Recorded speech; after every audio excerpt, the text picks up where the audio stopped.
Hey everyone, this is David Schloss and welcome to the Evil Video Magician. Dr. Ben and I would like to welcome you to the walkthrough, and if you're ready, let's get started. Alright guys, so you all have created video content one way or another. I know for a fact because you are all in online marketing. And one of the key things in creating video is making sure that it's engaging, that it gets the job done, that it, at the end of the day, converts into a client, a customer, a sale, so on and so forth. But why is video important overall in the online marketing scheme? Well, according to a Kelsey Group study, a very large research firm, they found that 55% of people who view a video visit the company's website, 30% view the physical store, and 24% make a purchase as a result, just from simply having video on the company website. And almost 9 out of 10 web users engage with online video. So it just further shows that visual content these days is extremely important. No matter what type of content you're creating, whether it's imagery, infographics, blog content, one way or another, video is very pertinent in your overall strategy. And another big research firm, Comscore, they estimate that companies using online video see sales lift between 20 to 40%. I mean, wouldn't you love to have 20 to 40% increase in sales? Type yes in the chat box if you would. I know I would. Of course. Of course, I see you guys going, hell yeah. Well, I would too, believe me, and that's why I use video all the time. Forrester, another huge research firm, they indicate that video SEO is 53 times more likely to drive a first page search result than traditional SEO. And as someone like me who's been doing SEO for over 6 years, I find that to be extremely true. Though it's still very easy to rank a website, you could rank video within a matter of minutes, whereas a website, it could take a little longer than that. And with 44% of universal search results being video featured, it just makes sense to start creating. So what's the market for online video? Well, once again, Comscore measured that 45.4% of internet users view at least one video online over the course of a month. At least one. Is that yours? And the average user is exposed to an average of 32.2 videos in a month, increasing the chances that your marketing message will be seen. So it just further shows that video is being consumed at an extremely high rate. It's just a matter of who you're showing it to, why you're showing it to them, and the topic. And 100 million internet users watch online video every single day, at which 90% of online shoppers at a major retailer's website who said they find video helpful ended up making a buyer's decision. So if you're someone who does client work for an e-commerce store, or you create e-commerce stores for a living, video is extremely important when it comes to the potential sale of a product. So it just makes sense that when you are working with these individuals, or maybe you're working on your own site, that you consider having some sort of video content for all or at least some of your products. Another metric, 75% of executives who told Forbes that they watch work-related videos, they're on business websites and they're on them at least once a week. 50% watch business-related videos on YouTube, and 65% visit the marketer's website after viewing a video, meaning that if you're the one creating the video, it's on your channel, and an executive sees that it's you that created the video, they're going to ask for more information on you. They're going to look you up more. How often would you find that an executive would look you up from anything else at that type of rate? Video is just one of those platforms that people are engaged, they want to take action, and they consume at an insane rate. And 16 minutes and 49 seconds is the average time a user spends watching online video ads every month. And with the expansion of YouTube with TrueView ads and in-display ads and the such, it just gives you an idea of new platforms at which you can advertise what you are creating and also what your clients may be selling. So keep that in mind when you're marketing. So does YouTube equal a money machine? Absolutely. So you have YouTube Mobile, which a lot of people now are consuming video on their phone, their tablets, their desktops, all over. But mobile is growing at an exponential rate. So YouTube made $800 million in annual revenue with their mobile platform, and mobile videos are viewed 1 billion times per day. That's a B, not an M, that's a B. Billion times per day. Okay? And original channels continue to grow. So original channels are brand new channels creating unique content, not scrapers, not curated content channels. These are original content channels. Subscribers of original channels have grown 14% monthly since the launch of YouTube up until March of 2013, and they have grown 11% per month since March. Okay, so original content is still growing at an exponential rate, and so are the channels that are creating this content. So Google will likely continue to gain share of online video as if it hasn't already dominated the market space, especially as viewing transitions to mobile are pertinent. So how many of you have actually created more than, let's say, 10 videos in the lifetime of your marketing career? Type yes in the chat box.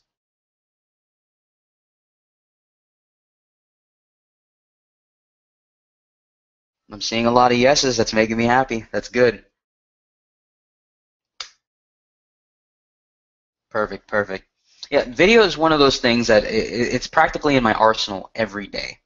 Every time I have a new client, every time I have a new project, you're looking at least 5 to 10 videos for every project that I am a part of, especially when it comes to clients. Wow, someone just said 1,000 at this point. You know what? Hats off to you, sir.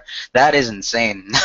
But video is just, it's an extremely important aspect of your marketing plan, and I'm just going to walk you guys through what I do in order to not just rank video, but also how I get my content created, so on and so forth. But before we begin, here are some questions that I commonly get when I'm talking about video. So there has to be more than just posting a bunch of videos. What are the details of the strategy? The strategy. I'm going to give you guys exactly what I do from beginning to end in terms of the research, the creation, how I upload the video, all the way to marketing, including the SEO, how I get real views, and so on and so forth. So what's the easiest, cheapest way to be professional and effective with video? I'm going to give you guys probably some of the cheapest video creation resources that look phenomenal. And I'm sure a lot of you use this resource, and you'd be surprised I even found some of these providers. Also, is it practical to SEO one video for more than one keyword? If so, how? Easy to do. I'm going to show you guys how to do that as well. Don't you think video is a big open door? Don't you have to up your game since everyone is catching on to it? You know what? If the door is open, that leaves it open enough for me to take over and close the door. At the end of the day, we're all a part of the same industry. We're all marketing a variety of services or even our own products and services. But you have to gain your ownership of that piece of the pie. If you don't, someone else will take it, and there's your opportunity lost. So with that being said, who am I? A lot of you have never heard of me before. So who is David Schloss? All right, really quick, going to breeze through this. I'm the product and content development manager for a company called Authority Architects. Okay, I was an SEO geek since the age of 18. I'm 24 right now. I've been doing this for 6 years. When I got in, I just started consuming, and then learning how to apply it, aka doing a lot of spamming in the beginning, and then as you spam, you learn how to do it the right way. I've been recommended by Justin Brook, also known as the traffic strategist, and business owners across various niches for website SEO, video SEO, social PR, and I've obtained over 100 plus Google Page 1 rankings and YouTube video rankings in a variety of industries, mainly clients in video. All right, and I've also guest wrote articles for Justin Brook's former blog, SiteFling. I wrote for Joey Kissimmee, and I've completed training webinars with Joe Troyer, Chris Munch, Los Silva, and now Ben Adkins. So I'm looking forward to helping you guys out in your video venture. And now that you know plenty about me, because this isn't about me, now that you know enough about me, let's get started. All right, so how many of you know about these ranking factors? Are any of these factors something that you did not know was a part of the overall scheme of ranking a video? Did you know about keywords in the title of the video? Did you know about keywords in the description, number of comments? How about keywords in comments? Likes, favorites, embeds, video responses, and backlinks. Those are the key factors when it comes to ranking a video. And I typically throw off a lot of people with keywords in comments. And the reason is because the more often that your keyword is mentioned, the higher likability that your video will rank at the top of not just Google, but also in YouTube. So anywhere that your keyword could be stuck into the annotation or the keyword comments, the description, any time that it is mentioned, it just increases your chances of ranking at the top. So from these factors, are there any that you guys are not familiar with? Type it in the chat box.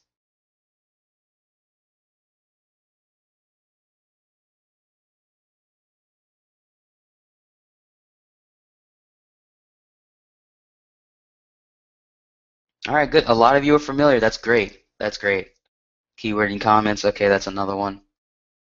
And it may seem all very, very familiar. It may seem like common sense, and yet people still have difficulty in ranking video. If you're aware of the ranking factors, what is stopping you from getting that top ranking? And with that being said, we are going to focus on those specific things. And if you notice, there's one thing I don't mention, and there's views. I don't mention views. I mention everything else except for views, and there's a reason for that, but we'll get to it later.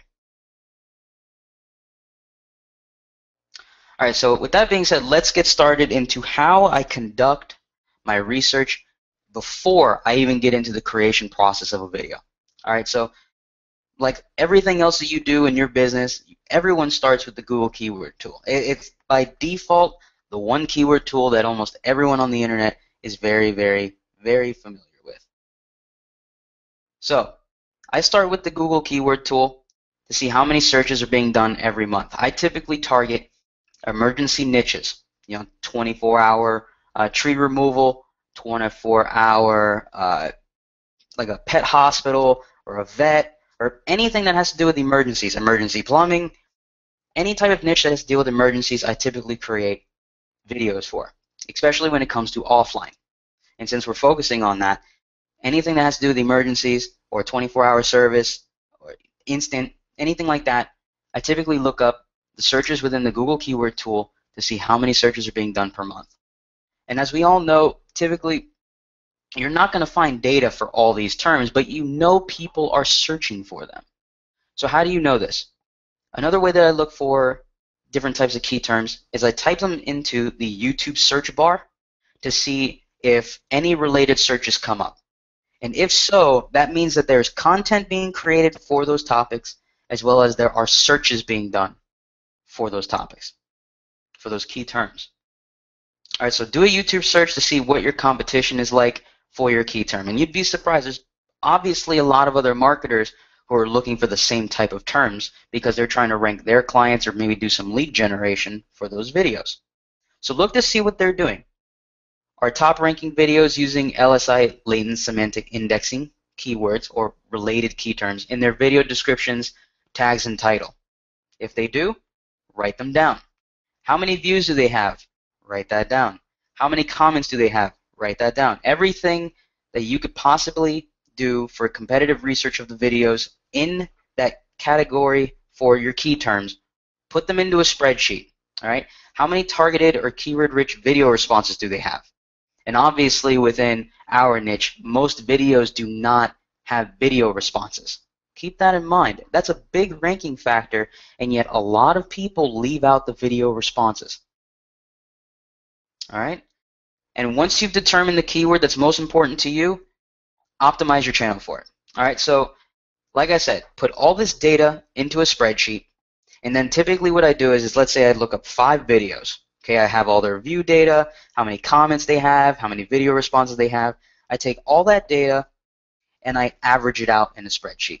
Okay, so if it comes out to each video in this keyword category has 1,000 views, 5 comments, and it has at least 3 key terms in the tags, I know that I need to at least have 1,001 views, more than 5 comments, and at least 3 or 4 related key terms in the tags.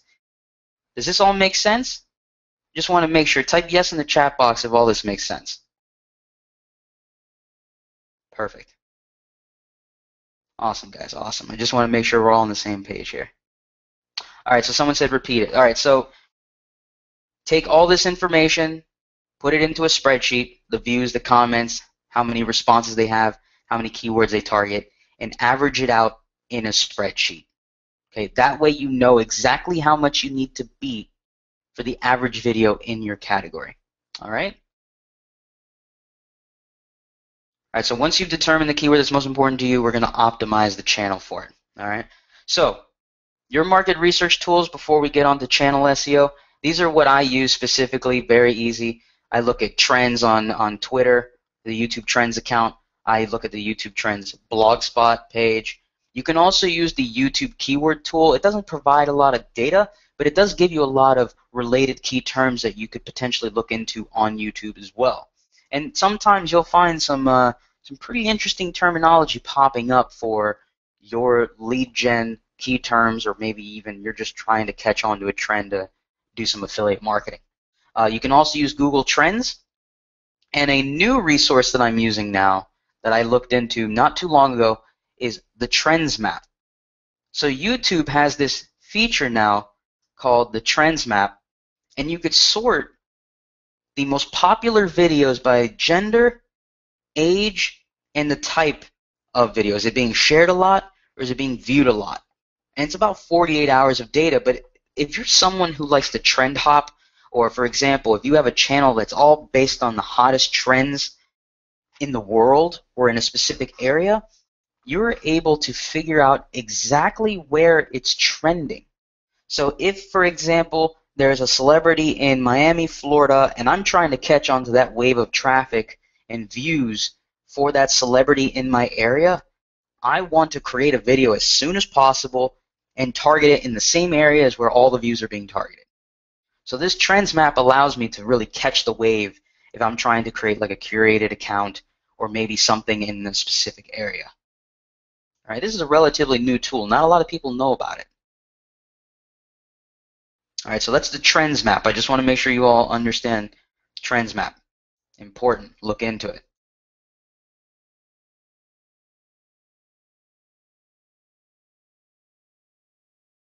Show the last slide. Okay, yes, I can go back. Give me one moment. Those are the URLs, guys. All right, so just write down the YouTube keyword tool, YouTube Trends website, Twitter Trends website, Google Trends, and the YouTube Trends map. If you just type those terms into Google, all of these URLs will pop up. All right? Okay. Let's move on to latent semantic indexing. Yes, you guys will be getting a replay in the files section. No worries, you will be getting these resources. Don't worry about it. I will make sure that Ben provides you with all the resources that are mentioned in this webinar. You don't have to scramble and write everything down and get pissed if you miss anything. Don't worry, you will get access to it, all right? Yeah, sorry if I didn't mention that in the beginning. You guys don't have to scramble and write as fast as you can or type all crazy. You will be getting these resources, all right? Perfect. All right, guys. So, latent semantic indexing. All right, so within YouTube, just like in Google, same functionality. You type in the term and you see what related terms pop up. My best practices are that you take the top 4 instant search keyword suggestions and use them as tags to supplement your main terms. Why? Because those top 4 searches are not only most relevant in your area, they're most relevant to what people look for when looking up that topic. So if we were to target video marketing, I did this search today, okay? Look up video marketing, what are the first 4 results? Video marketing SEO, video marketing for business, video marketing, and video marketing services. If you want to add video marketing tips, you could do that too, okay? Those are the main 4 to 5 terms that come up for the instant search in YouTube. And what I typically do is I take all those terms and I'm going to use them as tags in my video. All right, does everyone understand that? Take the top 4 terms in instant search and apply it to the tag section. All right, perfect. Just want to make sure you guys are on the same page as me. So when you do this, You take those terms, you apply them in the tag section. Yes, for local offline marketing, there is plenty of data. For example, if you look up, let's say, emergency plumbing in Miami, okay, sometimes there will be at least one or two terms that come up. Oftentimes there's not. So what I do is I get rid of the area. For example, let's say if I'm doing emergency plumbing Miami, I'll take away Miami, and I'll look up the related terms that pop up for emergency plumbing, okay? Because if someone is going to search for that specific video in a specific location, I'm already going to be sending links and shares and everything like that to the video that is geo-targeted. But you're going to need related terms in order for someone on YouTube to find that video. Okay, so what you do is if a long tail key term does not have instant searches, especially if it has a state or city attached to it, take off the state and city, look up the top 4 instant search keywords, take them down, and then apply them as tags to your uploaded video.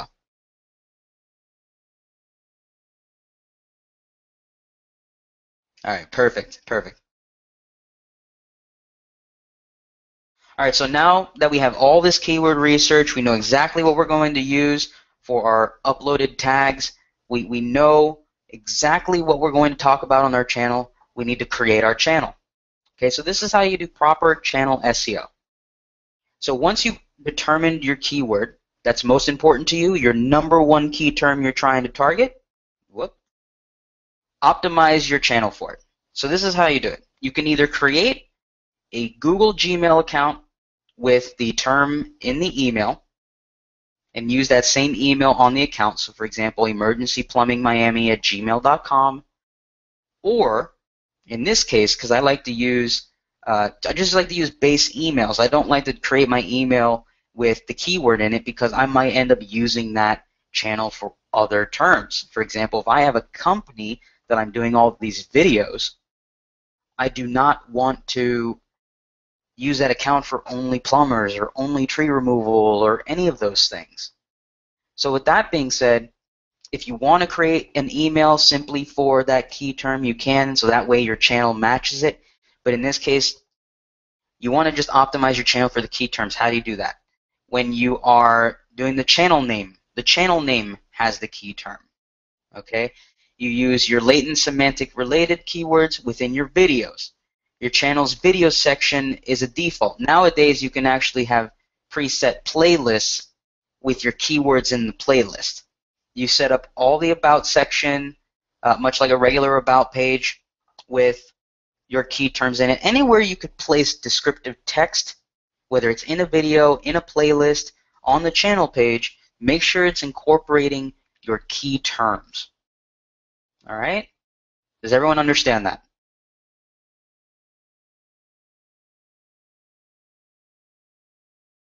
Great, great. All right. Glad to see you guys all on the same page with me. That's awesome. All right, so we have a question here. Is there a limit on number and types of channels for one Gmail account? Honestly, I have 5 YouTube accounts associated with 5 different Gmail accounts, and it was only so that I can keep track of what's going on email-wise for each YouTube account. So I have different types of newsletters for different accounts that I have my VAs handle. So that's the only reason why I keep it separate. But for one of my Gmails, I actually have 2 YouTube accounts attached to it. I'm not sure if you could still do that anymore. But you can switch between accounts within YouTube now. So it may be something to look into. I typically just open another email to keep it separate, in case I'm trying to send different types of information to these accounts. But you may be able to do that. I'd look into that just to double check. In this case, you might want to just create a new email for each account so that in case of getting a ban, you don't lose all your data across every single account. Okay, so someone said that it's 1 Gmail per 1 YouTube channel. Okay, so in that case, I'd leave it that way. For some reason, I have a old YouTube account that has 2 channels on it. Excuse me, 1 Gmail that has 2 channels on it. I don't know how that still is, but it's pretty interesting. So someone asks, so you have 5 phone numbers that are connected to each Gmail if Gmail wants to verify the phone number. So how do I go about having multiple numbers? I have call tracking, and I use all the call tracking numbers in association with the YouTube account. So whenever Google decides to contact that number, I receive the call and I know exactly where it's coming from. Because I have my dashboard open all day that lets me know where the calls are calling from, and if it's Google for any reason and they are trying to look up what's going on with the account and verify information, I'll know exactly which phone number it came from.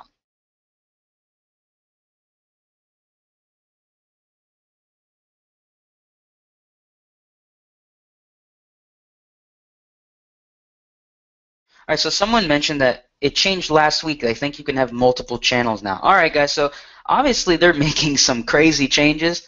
But like I said, if you want to have multiple channels per email, you can explore that. But in this case, if for any reason you want to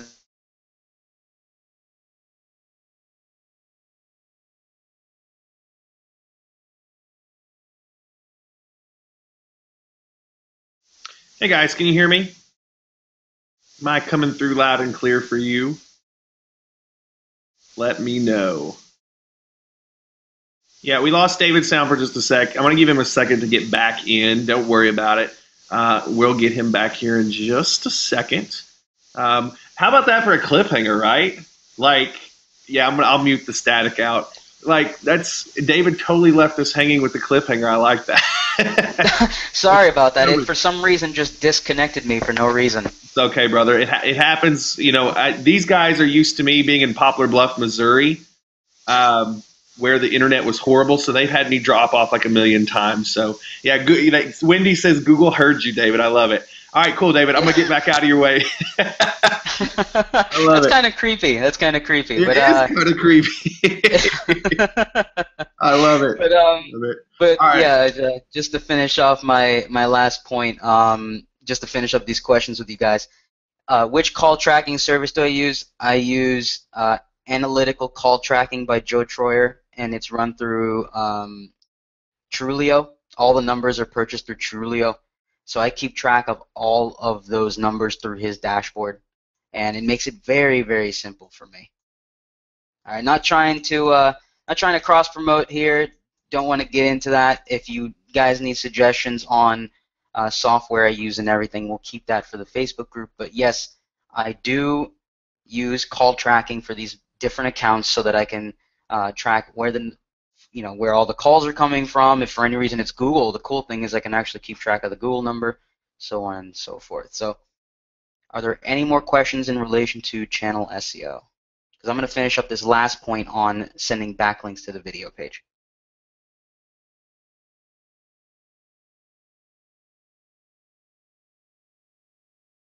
All right, I think we're okay. All right, guys, so the last point I wanted to make was backlinks to the video page. Now, with the old YouTube layout, you used to be able to sort all the videos and you can hammer that page with junk links like crazy, and what it would actually do is index all of your videos extremely fast. And if you're like me, who typically creates, let's say, 10 or 15 or maybe even 20 videos on a channel, all with related key terminology for all these videos, it actually allows you to rank the videos extremely fast, and YouTube will rank your video not just in the top of search, but also Google will rank it in the top of search for related terms. But now with the new layout, the URL string is completely different than it used to be, but they actually made it simple. So if you go to youtube.com/user/the channel name/videos, it actually shows all of your videos clean and concisely. If you wanted to create a bunch of videos, and I would only do this if you have 15, maybe even 20 videos up before you do it, and you've targeted all of your key terms, all the related terms, you have videos up, you're just like, okay, I have nothing else to create. Well, now you can actually send links to that channel page, and YouTube and Google will rank that specific page for the terms, a ton of terms. So for example, if you are targeting emergency plumbing, Miami emergency plumbing, Fort Lauderdale 24-hour emergency plumbing, Miami, and so on and so forth, and you search that in Google, if you've done everything correctly and you've done it right and it's optimized like crazy, your channel page will actually pop up for that term across the board. Now, it's a rarity now, but there are channels that pop up in search for terminology. And I'm sure a lot of you have seen it. When you type in something, it's a channel that pops up, not a video. Okay, guys?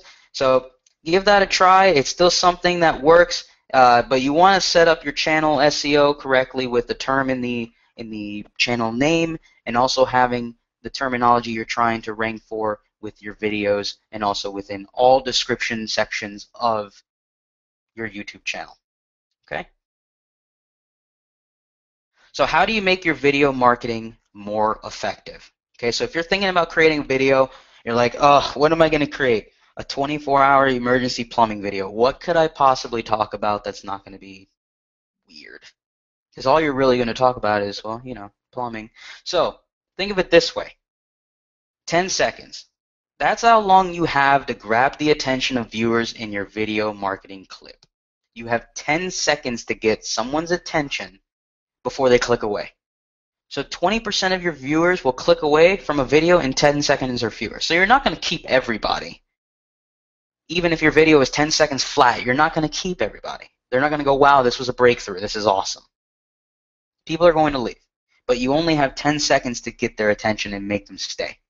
Okay? You'll lose at least a third of your viewers by 30 seconds, 45% by 1 minute, and almost 60% by 2 minutes. Now, typically, I like to keep my videos between 30 seconds and a minute and 30 seconds. Because if I've at least grabbed their attention by the 10-second mark, 30 seconds I'm making a call to action all the way up until the end. Because if it's an emergency, they're not going to wait a minute and 30 seconds to make a decision. They're going to wait 10 to 30 seconds. They're going to go, oh, maybe, yeah, okay, yeah, I'm going to call these guys. Okay? So you get their attention in 10 seconds. How do you do that? You just throw up your number, you throw up what you guys do, the benefits and the features, so on and so forth, quickly. And then if it's a lead gen video, which we all know it's basically just to get your video ranked and get a phone call, well, those initial 10 seconds should be why they should call you. First 10 seconds. Hey, call us now. Here's why. Throw up your number.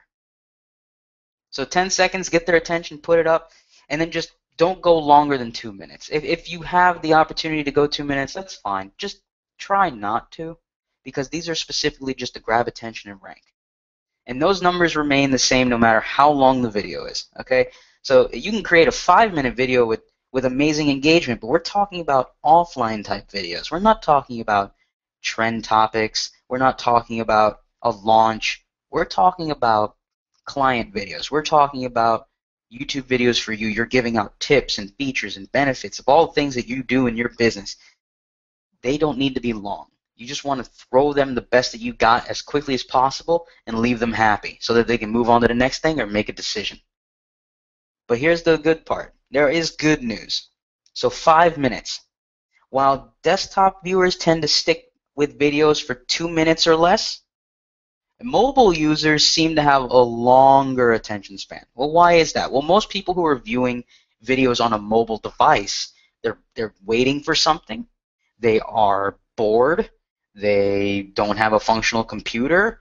They could be anything. They could be in a car ride. They could be just overall bored. They could be at a conference right now and not paying attention. They're watching YouTube videos. But the point is that a mobile user tends to spend more time watching video than a desktop viewer. So iPhone users tend to watch at least 2.4 minutes of video. Okay? Android about 3 minutes, and iPad users tend to stick a lot longer at about 5 minutes. Must be because the screen is so crisp and they just love the videos. But just think about that. Between the 2 and 5 minute mark, depending on the device, will determine how much longer they watch it. If someone's in emergency, they're going to look it up on their phone. I don't know if they'll stay 2.4 minutes or 3 minutes, but the point is that it's all mobile optimized. They're looking at it. You still want to get their attention in 10 seconds. So you have that option. And you know they're going to watch it because most mobile users will watch it. All right, so here's a little more metrics for you when you're going through creating your video. All right, so 16%. That's the percentage of YouTube videos that are embedded, linked, or shared on Tuesdays. between 11 and 1. Okay, and that's according to Seismos, which is a huge research firm as well. Okay, they look over video content all the time, and visible measures is another one that I've used to pull all this data. So 16%. YouTube users tend to view content during hours that you would think are working hours. Well, why is that? A lot of people tend to watch YouTube videos during activities they really should be paying attention. For example, when I was in college, I used to watch YouTube videos in the middle of class. Teacher would never know. Okay? At the same time, you could be at lunch, you could be at work. As long as you have a computer in front of you, you're going to be watching video. And it's like that for a lot of individuals. If they have access to YouTube, they're going to watch video. Even if it's in the background, it's there. And surprisingly, 16% of videos are shared, linked, or embedded between 11 and 1 on Tuesdays. It's one of the most peaked out hours and days of the week for you to be putting up videos. So keep that in mind. It may not be in your case, but it's just showing a metric as to how often something is shared during that time. Okay? In 15 seconds. So according to research conducted by the June Group in 2011, videos that are 15 seconds or shorter are shared 37% more often than those that last between 30 seconds and a minute. Does any of this ring a bell? Vine, Instagram? You guys getting where I'm going with this? There's a new wave of video content being created these days. We're short term. And yet, why are we sharing 6-second videos so quickly? It's because it's 6 seconds. Or how about 15 seconds? It's because it's 15 seconds. It's because we can consume it fast and we can go on to the next thing. But let me ask you all this. How many times have you guys viewed Vine or Instagram videos that are 6 seconds to 15 seconds and then end up watching 2 hours worth of those videos? Type yes in the chat box. I know I'm not the only one.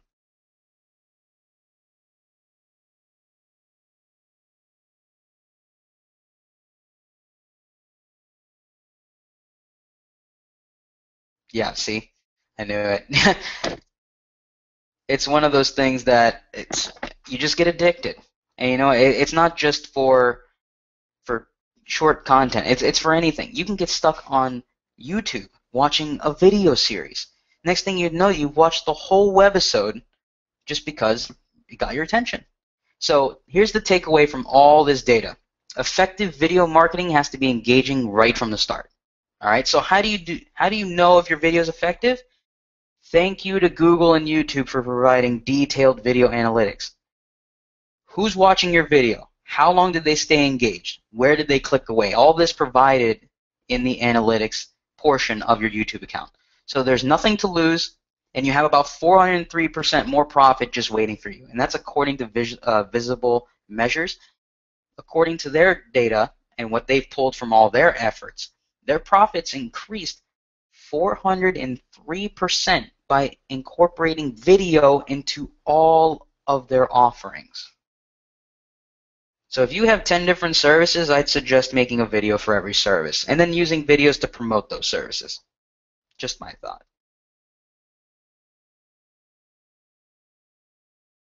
So the most important part about the video creation process is just getting something created. And I know that a lot of marketers have a difficult time finding worthwhile providers. And I've given you guys 3 of my favorite providers, all right? And where are they from? Fiverr. Now, how many of you have used Fiverr and had a video or something created and you're like, wow, this is complete junk? Be honest. How many of you have had that problem? Type yes in the chat box.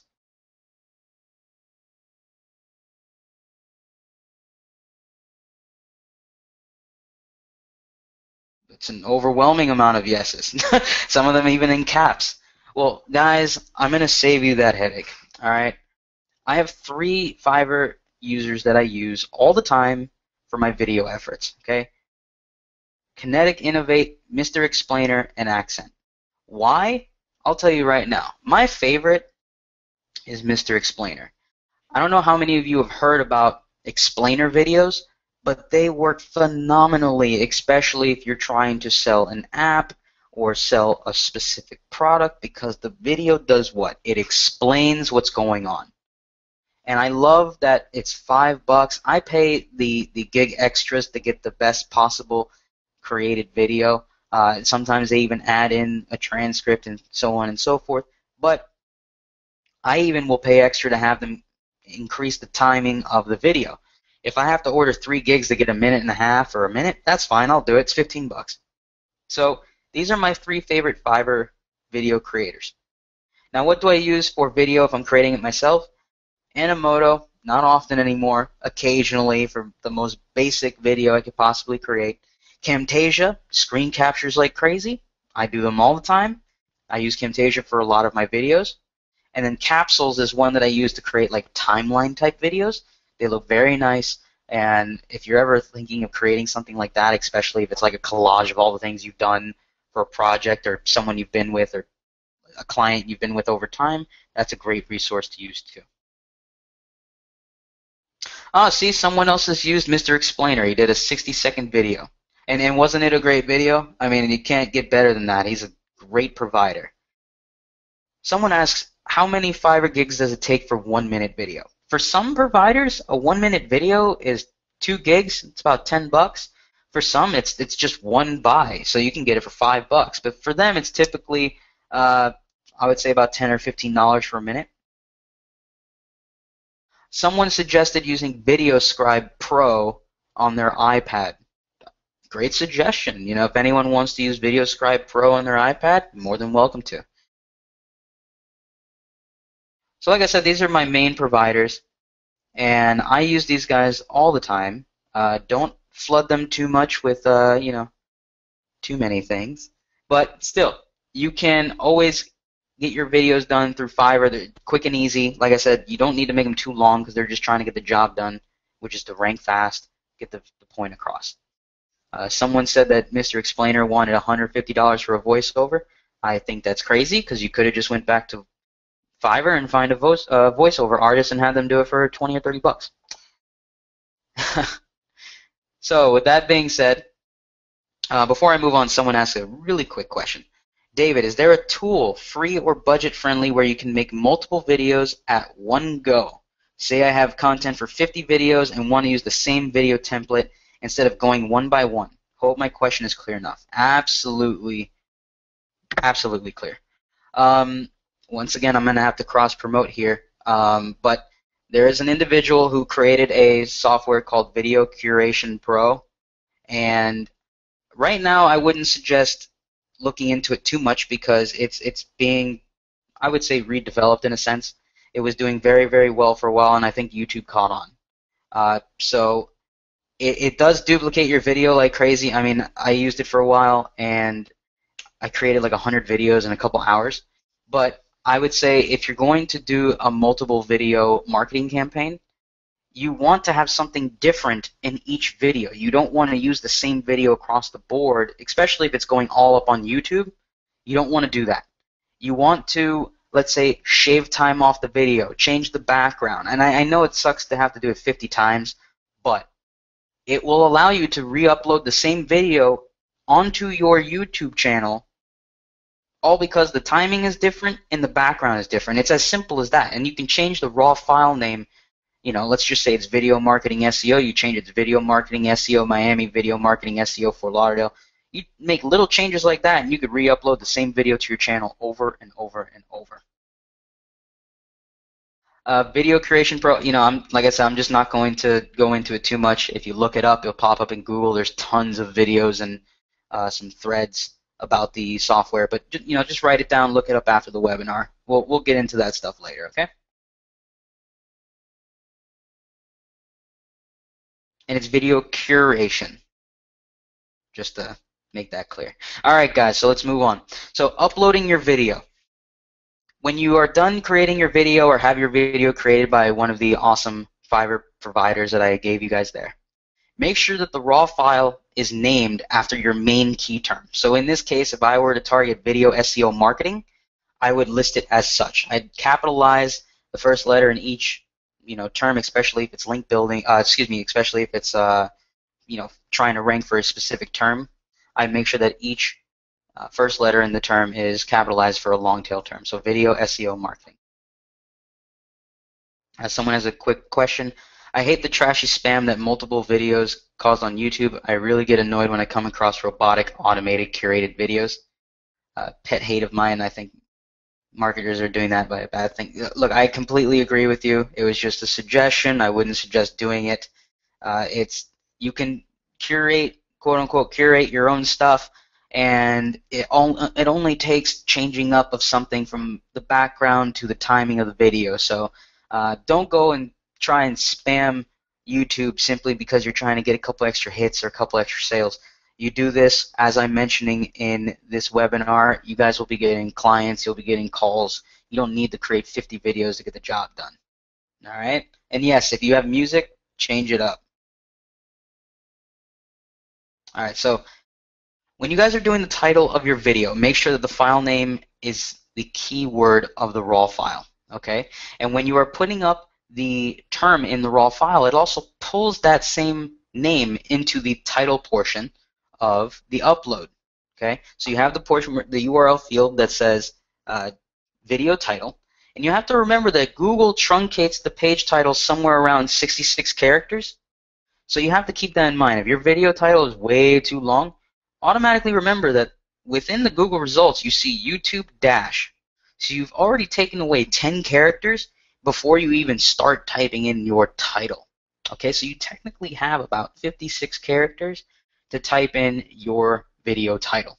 Okay, so if your term is really, really, really long, find out a way to fit it into 56 characters. All right. In the description portion, I typically have 300 to 600 word description. Okay, and that could be your video description with 1 to 2 keyword mentions per 100 words if possible. So if you're the one creating the video, you're the one talking on camera, and you have a script, just make sure you mention your term every 100 words or so that it makes it easy for the transcriber to pull that information for you. Okay, with every video I create, I like to get it transcribed as long as it has wording in it, of course. And if someone is talking or doing a voiceover, I just get it transcribed and I have the descriptive text for my video. If you create a video and it has no voice and no one talking whatsoever, create a 300 to 600 word description for that video. Why so long? Because think of it as just like a blog, like blog content, right? You put up 100, 200 words, it looks like crap. It looks simple. It looks too easy. It's like someone just pasted something they copied on the web. You do 300 to 600 words, it looks like you were trying to write a story, like you were trying to write a blog piece, and you put it in the description. It makes it very easy. It provides plenty of indexable content for Google to pick up the video, and then you're set. All right, but here's a little tip. The video title or the main keyword, if not included in the title, should be repeated in the first line of the description. Okay, so your first description text should be main key term, then the URL, and then the description of the video. All right, is that clear with everyone? I just want to make sure that's clear. So there should be main key term, then the URL. So in this case, it would be 24-hour emergency plumbing, and then right next to that, or right below, would be my URL. Or in this case, it would be your lead gen site. Make sense? Perfect. All right. Great, guys. Great. All right. So also make sure to include links to other YouTube videos, Twitter, Facebook, and other social profiles in the description.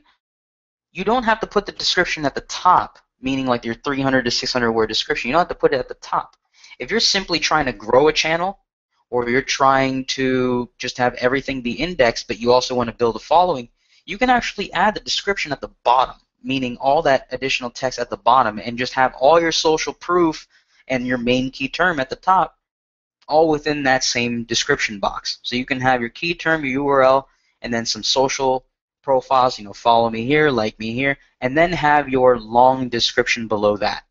Okay, so you don't have to put your 300 to 600 word description above your social profiles. Also, make sure at the end of the description you paste the naked URL of the YouTube video. So the URL of your video, once it's uploaded, take that URL and place it at the bottom of your description. Why? It helps with the indexing process. So as you start to SEO your video, which we will get to shortly, the URL is not only picked up from the actual viewing of the video, but it's also picked up within the description. So if anyone decides to scrape your videos onto a ton of blogs or onto Web 2.0 sites, your naked URL, your embeddable URL is now within their content too. So it's great for scrapers. If they're scraping all your content, at least the URL to your video is there too. All right, and it helps with the SEO process. Make sure you pick the category that correlates with the top ranking video for your keyword. So when you were doing all that competitive research, remember the categories that your main competitor was within and put your video in that same category. And make sure you include tags at the bottom of the description and the tag section. So the same tags you're going to put in your tag section of the video, include those same tags at the bottom of your YouTube description. Once again, it helps with the indexing process. It also helps YouTube pick up your YouTube keywords. Don't spam like crazy. Remember, I said only about 3 to 5 tags, and that's all that's necessary. Don't try to put 20 and rank for 20 key terms. It's not going to happen. All right, now for local videos, which is obviously pertinent for a lot of you guys, there's a section in the advanced settings portion of your upload process called video location, okay? And there's also a recording date and a variety of other options, but those are relating to comments and responses, but we're focusing on the video location and the recording date. So fill in the date when your video was recorded. So you fill in today's date, or you fill in the day that you got your video created, put that there, okay? Copy and paste the address of the business location into map location. So if the business is located in Fort Lauderdale, Florida, don't type in Fort Lauderdale, Florida. Take their entire address, or take your entire address, or whomever's address for the business that's being marketed or the service is being marketed, and paste that into the video location field and click search. Okay? This helps geo-target your video. It actually provides with the latitude and longitude of the location, and then pastes it into the video location section of the video. So if you're marketing someone in a city outside of where you live, and you're doing this for lead generation purposes, this helps with ranking the video in that area. So when someone is searching that term in Google, the video pops up. Also, a little sneaky trick that I do is I paste the Google Places, Google Local URL, and the business address at the end of the video description, and it just helps with, you know, indexing that local profile if it hasn't already been indexed, especially if it's a brand new profile. All right, so we have someone saying here that if you're doing affiliate marketing and not local business, do you bother to paste the address? Unless you're trying to sell something locally, no, you don't need to do that. This is for the local market type of videos. If you're doing affiliate, don't even bother. It's mainly just for local marketing videos. Now, if you find out that when doing your tracking and you're selling an affiliate product on an affiliate site, if you find out through your analytics that a lot of your videos a lot of your traffic come from videos in a specific area, or people are coming from a specific area to your site, if let's say for any reason 100 people a month land on your site from Miami, Florida, you may want to tag your video, if you're using it for traffic purposes, with the location Miami, Florida. Because then if someone in Miami is searching for that term for an affiliate video or an affiliate site, and your video is there, it's going to pop up. It's going to get preferential treatment within that area. So it has purpose. If you decide to not do it, that's totally fine.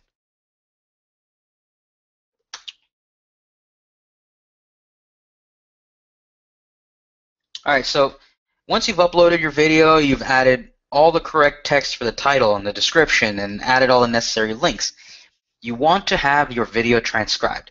Now, Google does have its own bot-generated transcription and closed captioning built in, but it's not that great.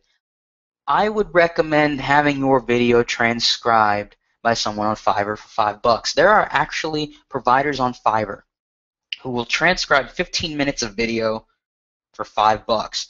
And if you're someone like me who creates 1 to 2 minute videos, let's just say 2 minutes, I can send this person 7 videos and they'll transcribe all of them for $5. All right, so keep that in mind, guys. Transcription, very, very important. And if my videos have any sort of voice or text within them, within the slides, I want them to be transcribed. It saves me time, and it's $5. So with that being said, I get my descriptions written for me on each of these videos, and then I can just paste them in when I'm uploading. Now, if some black hatters do this, so keep this in mind. I don't recommend it, but if it's after the fact of the video and you don't recognize, you recognize you didn't mention your terms at all within the audio portion of your video, you could always go back and edit your transcript with your keywords, but that's totally your call. I'm not going to do that. If you have no voice within your video, you can do whatever you want.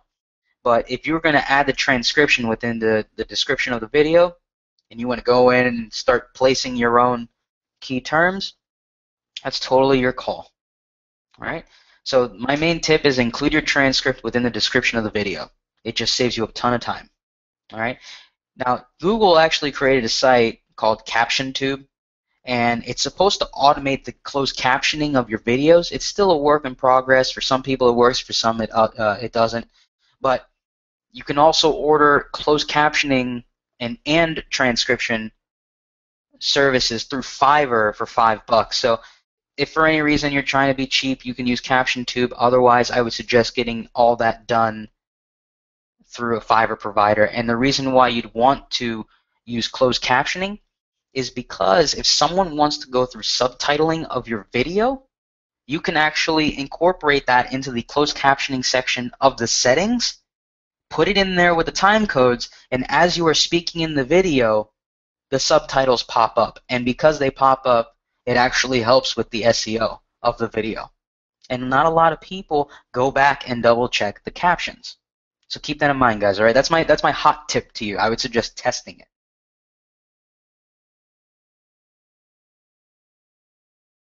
Why is that black hat? A lot of times, foreign-sounding guys like me are transcribed improperly and going back in correction. If it's for correction purposes, that's fine.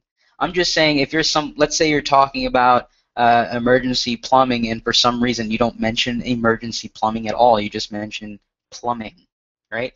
If you want to go back in there and add emergency, it kind of throws it off, because if you're watching the video and you see it says emergency but it's not said in the video, you're like, well, what's going on there?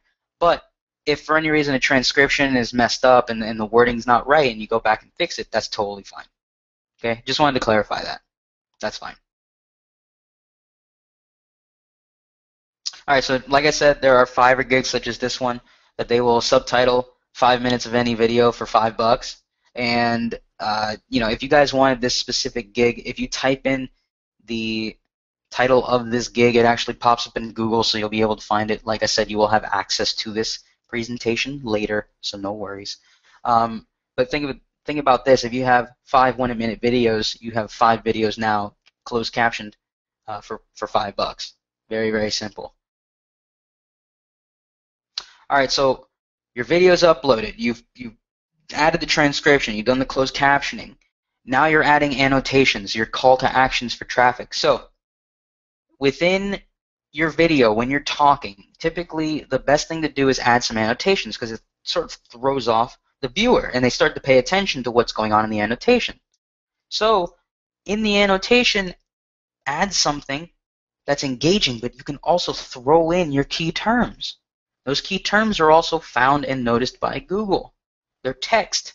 So ask a question using an annotation to create engagement. You can add your keywords too. Also, within your settings, there's a in-video programming feature, so you can cross-promote other videos. You need to verify your account in order to use that feature. You can cross-promote your channel. You can cross-promote a featured video.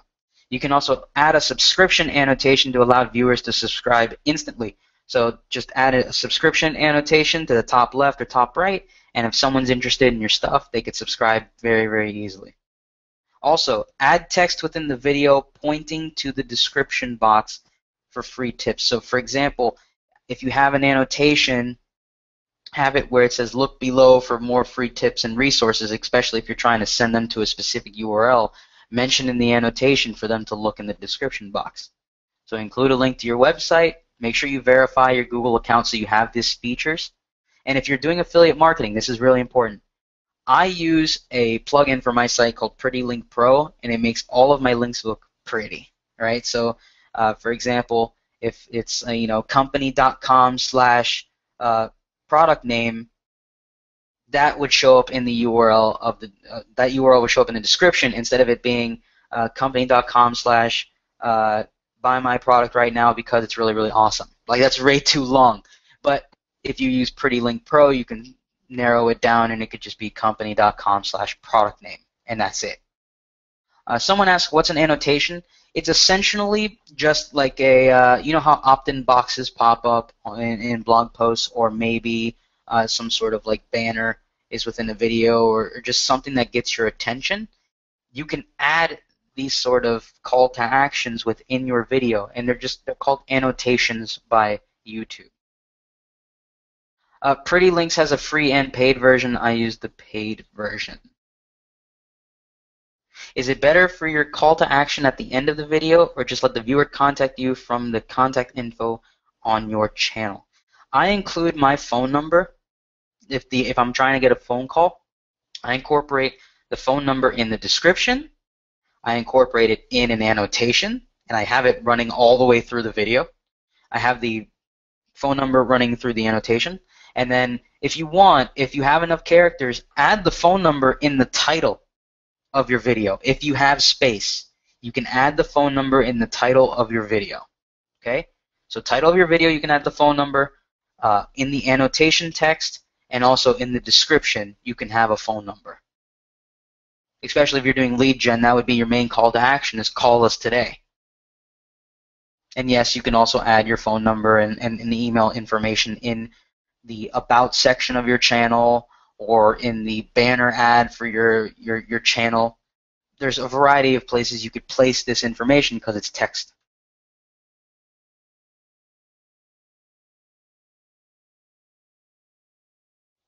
All right, so everything's uploaded. Channel's looking great. You're just like, wow, I finally got my video up. What do I do now? I need people to see it. Well, here's how you can get your video indexed insanely fast. All right, so here's my fast Google indexing trick. For each video you upload, take the URL, okay, go to the Google keyword tool, and add your URL to the website field of the tool and click search. Now, why would you do that? Because now the keyword tool is crawling your video to find relevant terms. Google is crawling your video in real time to find what it's about. It speeds up the crawling process. It gets it indexed so much faster. Oh, someone said really quick, I missed the first part. Will there be a replay or perhaps a download? Yes, there will be. No worries. You didn't miss anything. You will have access to it later on. Okay. So, like I said, take the video URL, go to the keyword tool, type it into the website field of the tool, and click search. It speeds up the indexing of the video. It crawls the video instantaneously. Okay. Not a lot of people do that, or they don't talk about it. So you've just been given something that's going to speed up your indexing process. Also, how do you index your video in YouTube insanely fast for your terms? So search the title of your video, the specific title, okay? Click the URL and watch your entire video from the first second all the way to the last. What does this do? It registers your view in the video analytics. So it'll say video found for YouTube-related search, then your keyword. Now, because Google and YouTube know that your video exists, especially with YouTube knowing what term it's searched for, or what term it was searched for and what it was watched for, now it's going to start to show up in both the YouTube indexing and the Google index. All right, is that clear to everyone?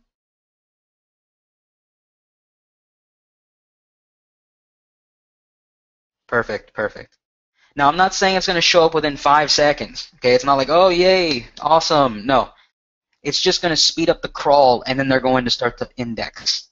Okay, has it worked instantaneously where I've done this, cleaned my cookies, cleaned my browser, went back, and boom, there it was? Yes, but it depends on the difficulty of the term. Point is that this helps with the indexing. Really, really helpful. Also, for Google, you'll have to wait a little longer for your video to appear in the search results. But here's another little trick for indexing. Okay, when you find it in Google for that term, click it and watch it through to the end. Once again, YouTube will add this to your video's analytics, letting them know that your keyword is what the video is about. Every time YouTube picks it up for a different term, it's going to register it and start having it show up for that term more often. It's really sneaky. So if you are trying to rank for 24-hour emergency plumbing and emergency plumbing in different cities, do this. It helps a ton. Once it's registered, it's going to be indexed for all these different terms. Also, you want to embed your video on some blogs, whether it's your own, a lead site, so on and so forth. If your keyword is anywhere in the blog's title, if you have a very specific term you're trying to rank for and you embed it on a site with that same term, this helps a ton. If not, it's okay. It just helps a lot more. Watch your video all the way through from the blog it's embedded on. So if you put it on a lead site, make sure you find that site, click it, watch your video once again all the way through on the site. Once again, YouTube will add this to the analytics.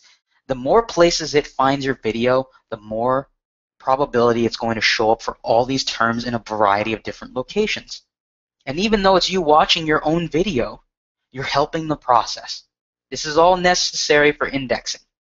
All right, so is everyone clear with that step?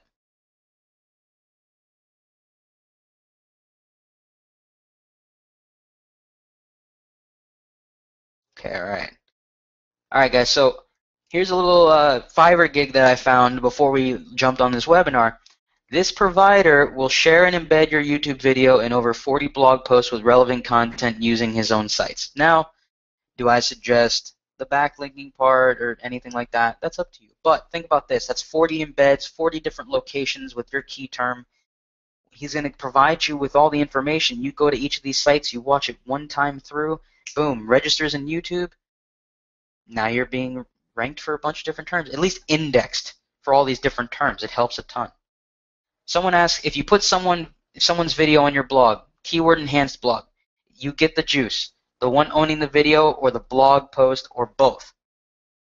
In this case, it's actually going to be both because your blog is hosting that content. And if you do video SEO correctly for your blog post, there are different there's different fields you have to fill in on your blog in order to have the correct video tags and schema tags pop up for your video, especially with the rankings and time and so on and so forth. Not to get too technical, but if you set up the YouTube embedded code correctly on your site and you set up the thumbnail correctly, you can use a plugin, WordPress SEO by Yoast, one of the best SEO plugins there is on WordPress. That can help you with the video portion for a blog post. So if you're putting up a blog and you want the thumbnail to pop up on that blog, that would actually help in ranking the blog post more than ranking the video. There have been cases where you can rank both the individual video URL from YouTube and also the blog post. It's all dependent on the social shares, the backlinks, the authority of both domains being able to rank for that specific term. In a lead gen situation, let's say you're trying to rank for a 24-hour dentist, it's an emergency, right? If you get some heavy-duty, amazing links for both properties, they're both going to show up on the first page. Okay? So with any sort of basic SEO knowledge, you know that authoritative and relevant links equal amazing rankings. So if you could do this for both your YouTube property and your blog, you're going to get the best of both worlds. All right, so we have someone here that said, is it better to host a video yourself or on YouTube? Do you never want to self-host it if you want to rank?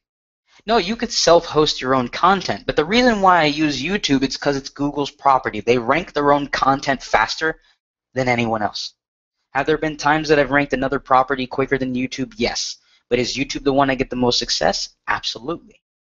Why not use the property that Google loves the most and try to do it your own way? Use what they're giving you, rank it fast. Once it's ranked fast, you can try to rank it on your site. So then you just take the embedded video, put it up on your site, set up the correct SEO settings for a video, and now you're going to rank both your blog and the YouTube video. Okay?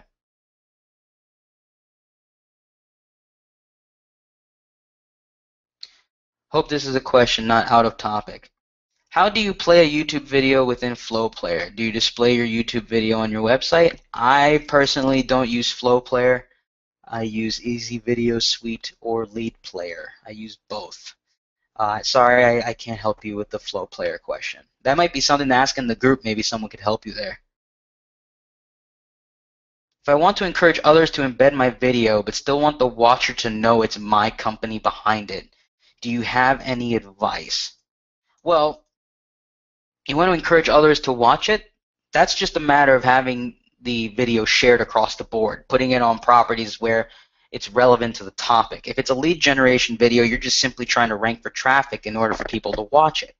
If it's you're trying to become a YouTube celebrity and you're trying to rank for trends and all these different things, your thumbnail has to be engaging enough for someone to click it and watch it. Or maybe it has to have enough views in order for someone to go, hey, this looks like it's getting watched a lot, I should watch it too.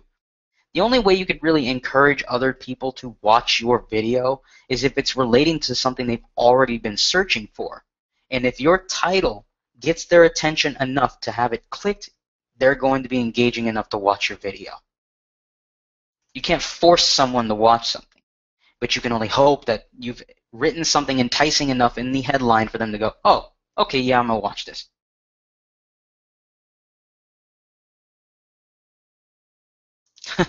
I don't have their support email. You could just ask in the group for Easy Video Suite. Josh Bartlett will help you out. If my video would help my competitors to sell their products as well. No, your video is not. You're creating a video for your business or the people you're doing client work for. You're not going to be essentially promoting a competitor's website. Your number, your information, everything's going to be there. It's all based on you. All right, another question. Can you have let's see, someone on Fiverr watch the videos? Does YouTube, Google track the IP addresses and not give analytical juice? If they watch the video all the way through, it's going to register. I never change my IP address when I watch the videos and the views always show up. I've actually watched my own video before 50 to 100 times from the same IP, and it registers every time. Don't make this too difficult. Yes, you can have someone on Fiverr watch it, but that's fine. If they're going to watch it from India, if they're going to watch it from the UK, that's fine. There are people that land on your site from other countries when you're targeting a geo-targeted location. It just happens. Can't prevent it. And don't forget, some people use proxy sites to do searches, and you're thinking, why is someone from the UK watching a video in Miami? Well, they're actually in Miami. They just might be using a proxy to view a bunch of sites. So don't be too worried about that. I use this method for embedded videos. I watch my stuff through. It helps with the indexing process. It helps with the analytics. And if you want to pay someone to watch your videos, you could do that too. Be careful. You have to do it in moderation. Like I said, there's another one I found on Fiverr. I will embed your YouTube video in 12 websites for video SEO and promotion. So this is just a matter of having your stuff indexed quick, having your stuff show up for a variety of different terms. It's promotion of the video. Okay? And if these sites even get a moderate or decent amount of traffic, some people are going to watch your video. It's going to help with the analytics. Okay? This is all a part of getting it to get a boost to the top of the first page so people are actually making the calls, or in this case, purchasing something, or just subscribing to your channel. Okay? So how do you set up your videos in your playlist for proper SEO? Don't forget, playlists also pop up in the search results for YouTube. Okay? So this is what I do when I don't have a lot of videos. Let's just say I only have 2, and they're on different terms. Create a playlist of 5 or more videos that use your keywords in the title. Okay? There could be 4 videos completely unrelated and your competitors. Doesn't matter. This is to help rank your stuff fast, your playlist fast. Try to choose videos that don't have affiliate links or ads in them. It's a rarity these days, but at least try to find one with no affiliate links in them. This will jumpstart your video getting seen. So playlists rank very, very fast. Okay? So you put 4 videos in this playlist. You put yours at the end. You're the 5th video. Okay, you could choose to put it at the top, but I always put mine at the bottom. Okay, And then what I do, since they all have the same terminology, I've set up the description with the key terms and everything. It's going to rank the playlist very, very fast for that term in YouTube. Okay. Once I've created 4 more videos to max out that playlist at 5 videos, that's my criteria for maxed out, is at least 5. Once I have 5 videos on the same topic and maybe some related terms, I swap out the 4 that aren't mine, and now I have a playlist of only my videos. But what it's done is it's jumpstart my playlist because it has all these other videos that had views. It jumpstarted it to the top, or at least somewhere within the YouTube search, for people to click on that playlist and watch the other videos. And it actually gives a boost to your own videos by curating other people's content. Yes, you can have a playlist of both your own videos and other people's videos. This is simply to get it started, but once you have enough videos in the playlist to, have 5 or 10 within a playlist for all the same terms, you have it with just your own videos. Okay? Also, like I said, add your video as the last video in the playlist, because surprisingly, sometimes the last video in the playlist is the one they see first, so you would get the click. So use the most difficult targeted keyword videos in the playlist. Okay, the ones with the most traffic and the most competition, use those terms within your playlist because they rank really, really fast. So once you've created 5 videos per playlist, swap out the videos from other channels and replace them with yours. So you could put new videos and take out videos from the playlist? Absolutely. You could put 50 videos in a playlist that aren't yours. Then you can create 50 of your own and swap out those 50. Pretty interesting. Do it all the time. You can create as many playlists. I don't know how many playlists you can create. I don't try to max them out, but I mean, I've probably done 10 playlists max on a channel before, and they all have at least 5 videos in them. I only create playlists with at least 5 videos.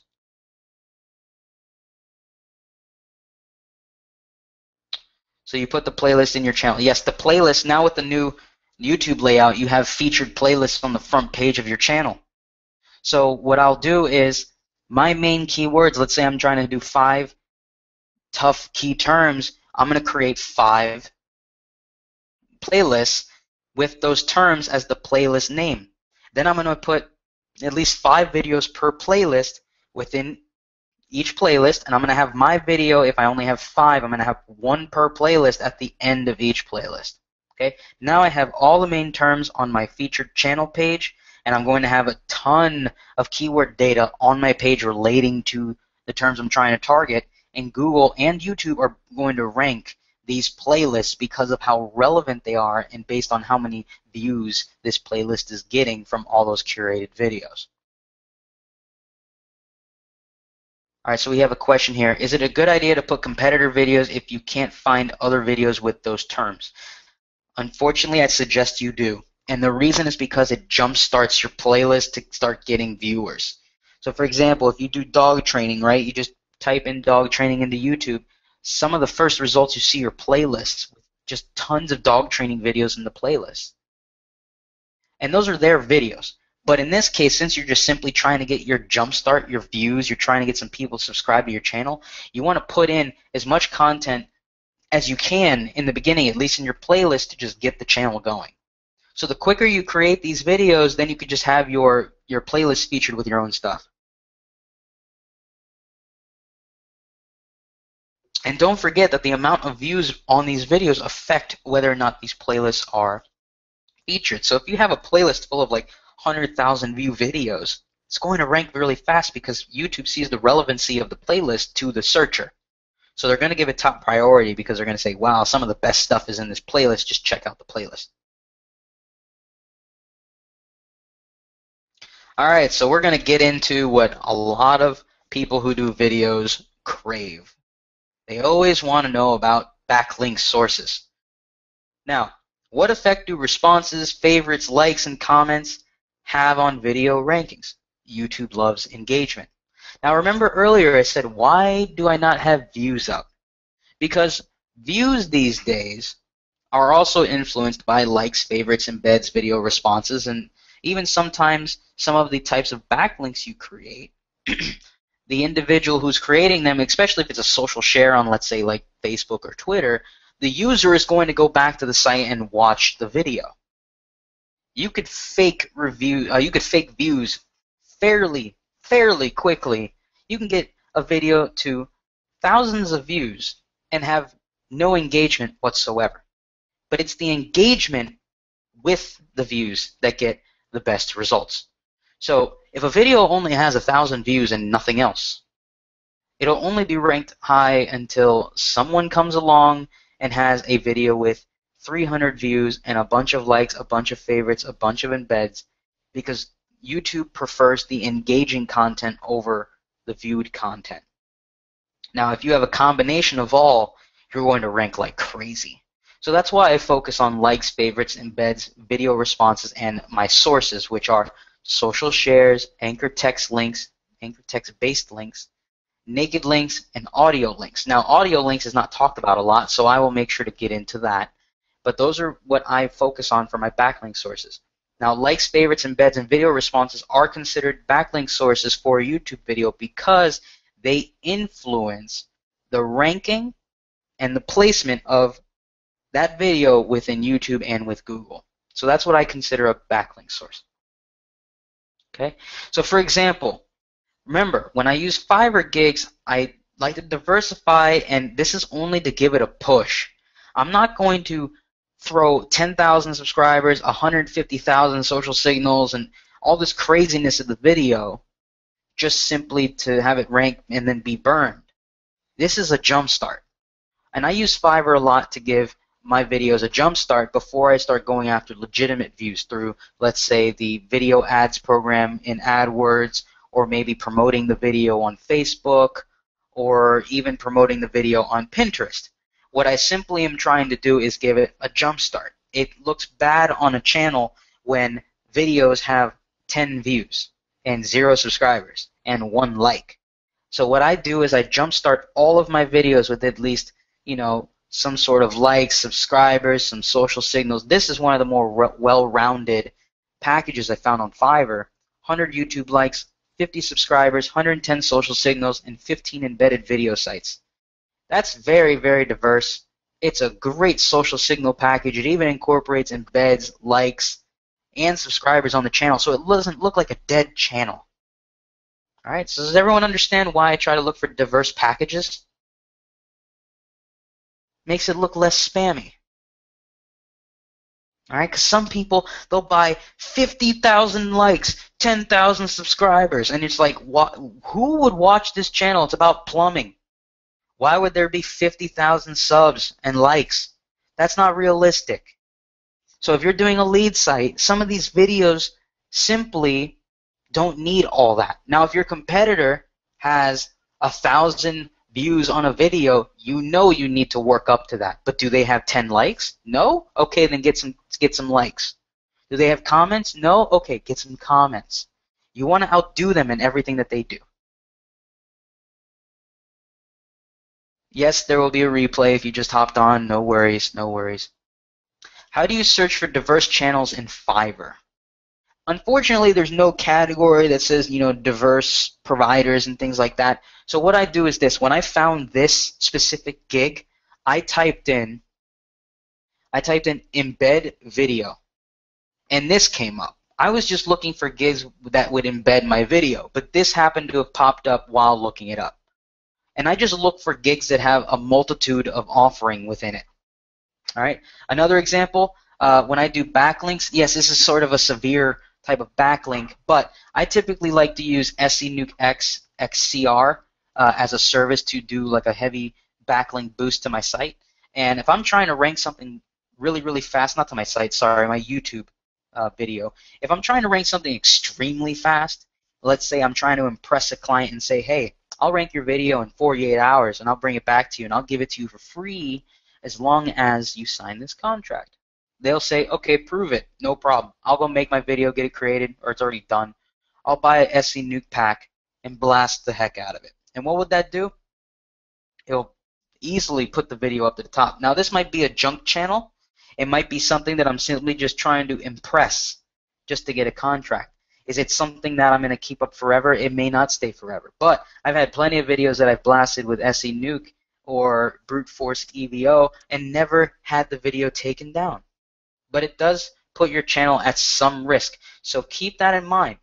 When you're doing the social signals and such, keep the numbers low so that you don't put your channel at risk. With this, this specific gig, I have been able to not have that sort of issue. And it's because I've diversified the videos enough to incorporate a lot of signals across the board, and the links are just supplemental.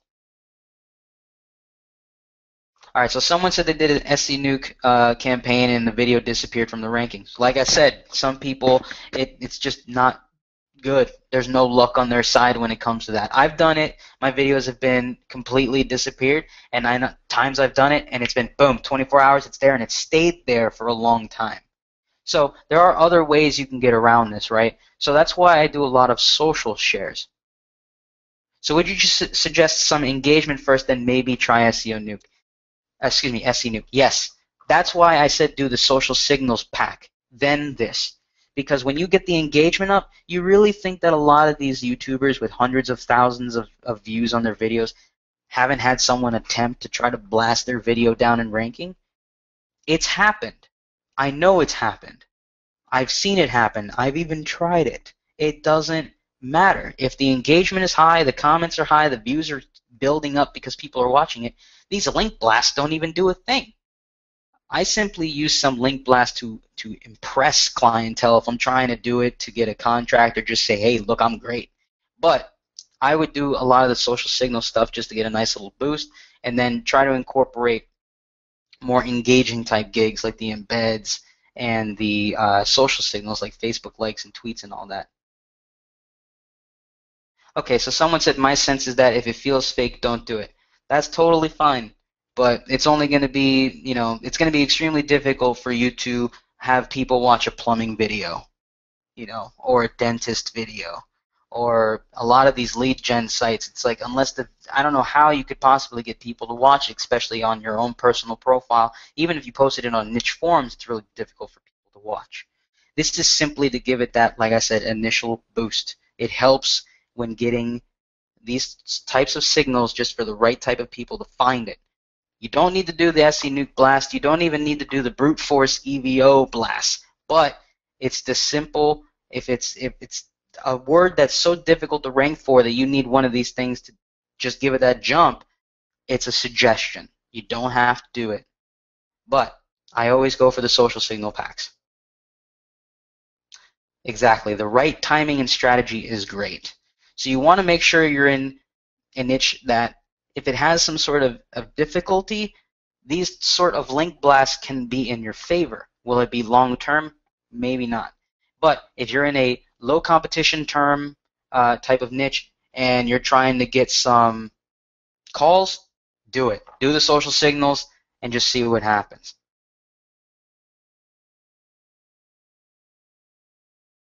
Do it on the video, not on the channel. You could send links to the channel, but this is specific for the video. Now, one of my techniques is audio submission. Now, not a lot of people do audio submission for a YouTube video, so this is what I do. I strip the audio from my video in MP3 format, and I'll use a gig like this where the audio will be submitted to 15 audio sharing sites with my URL to that video within the description of the submission. That naked URL, the regular YouTube URL, now points back to my YouTube video. And these profiles can sometimes be anywhere between a page rank 3 all the way up to 7 or 8. So I love the audio submission. It's an unused tactic, something to test out. I incorporate it into my mix whenever I'm trying to market a video. So try it out. Let me know what you think. And I'm telling you, no one talks about this. So how do you strip the audio from a video? There's some software on the net where I think it's like any MP3 converter or something like that. I don't know. I outsource it now, but I have a software on my computer where it strips the audio, and then I just simply give it to this person, and boom, there you go. They send out the submissions.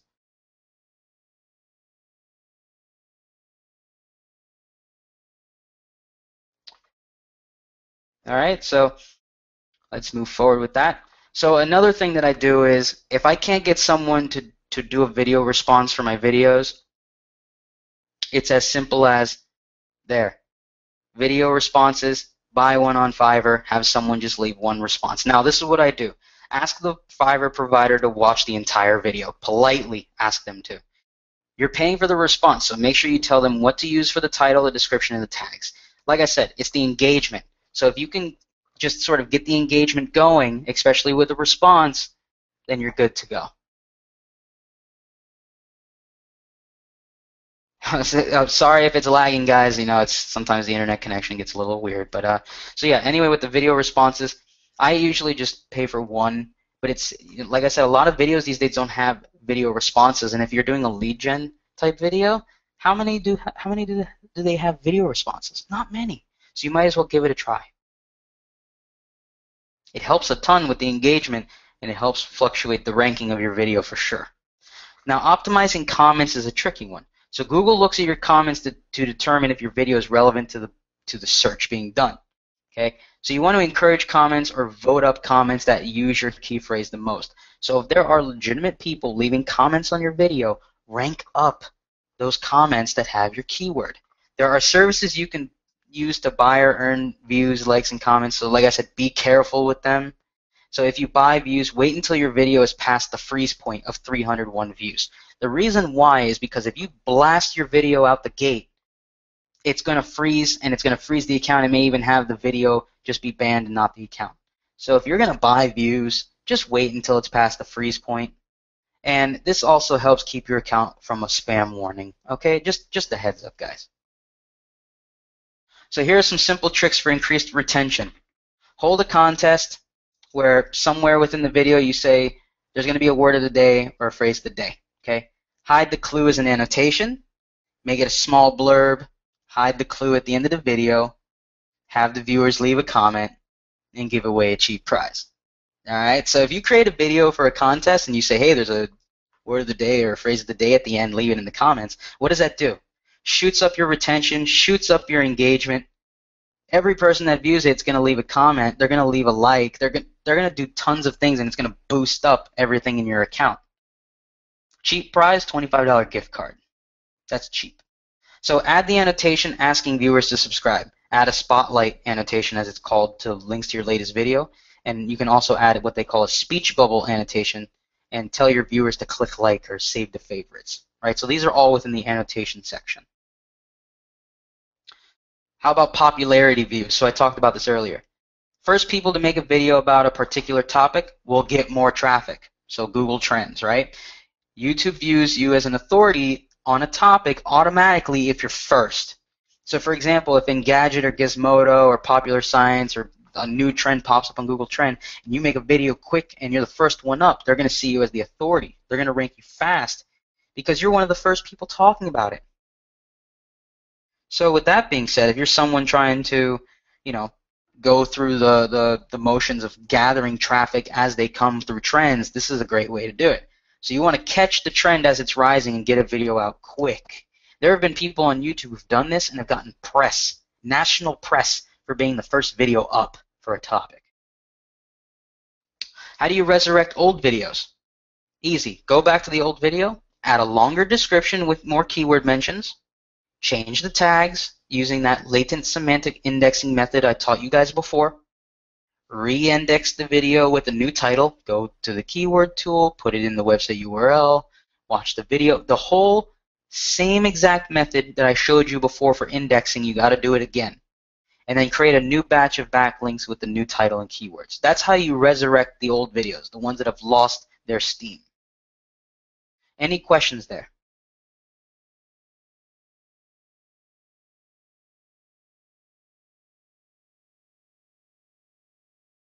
Awesome, guys. I'm glad you guys are all on the same page with me. Awesome. We're almost there. No worries. I know it's a lot of information. All right, so some of you were asking, how do I get my video out like crazy? Like, where do I send it off to? I have a mass upload method too. Now, use this with caution. You don't need to blast your video everywhere. It is an option.